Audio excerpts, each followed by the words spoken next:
গ্রামের নাম ছিল শালবনপুর। ছোট্ট, শান্ত আর সবুজে ঘেরা একটি গ্রাম। সেই গ্রামেরই এক মিষ্টি মেয়ে ছিল, জবিন। জবিনের দিন শুরু হতো পাখিদের কিচিরমিচির শব্দে। সবাই তাকে খুব ভালোবাসত। জবিন সব সময় গরিব মানুষদের সাহায্য করত, পশু পাখিদের খাবার দিত, আর গ্রামের ছোট ছোট ছেলেমেয়েরা জবিনের অপেক্ষায় থাকত। সে গ্রামের বাচ্চাদের নিয়ে খেলত। একদিন দুপুরে জবিন উঠানের এক কোণে বসে বই পড়ছিল।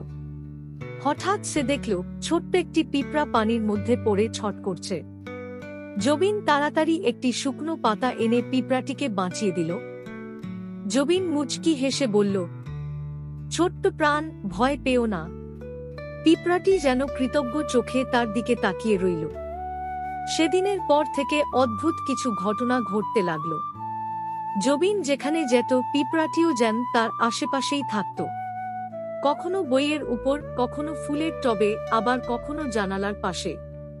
এক রাতে জবিন স্বপ্ন দেখল সেই পিঁপড়াটি মানুষের ভাষায় কথা বলছে। পিঁপড়া বলল, জবিন, তুমি আমাকে বাঁচিয়েছিলে। আমি সাধারণ পিঁপড়া নই। আমি এক জাদুকরী রাজ্যের রাজপুত্র ছিলাম। এক অভিশাপে পিঁপড়া হয়ে গেছি। জবিন অবাক হয়ে জিজ্ঞেস করল, তোমাকে আবার আগের রূপে ফিরিয়ে আনার উপায় কি?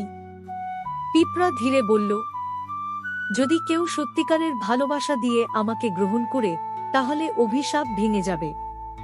পরদিন সকালেও জবিন সেই স্বপ্নের কথা ভাবছিল। ধীরে ধীরে তার মনে সেই ছোট্ট প্রাণীটির জন্য মায়া জন্ম নিল। সে প্রতিদিন পিঁপড়াটির জন্য খাবার রাখত, গল্প করত আর যত্ন নিত। একদিন ভয়ঙ্কর ঝড় শুরু হল। বৃষ্টির পানিতে পিঁপড়াটির বাসা ভেসে যাওয়ার উপক্রম। জবিন দৌড়ে গিয়ে তাকে নিজের হাতে তুলে নিরাপদ জায়গায় রাখল। ঠিক তখনই চারদিকে এক অদ্ভুত আলো ছড়িয়ে পড়ল। ঝলমলে আলোর মাঝখান থেকে এক সুদর্শন যুবক বেরিয়ে এলো।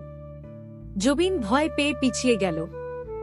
যুবকটি মুচকি হেসে বলল, আমি সেই পিঁপড়া। তোমার ভালোবাসা আর মমতাই আমাকে মুক্ত করেছে। জবিনের চোখে আনন্দের জল চলে এলো।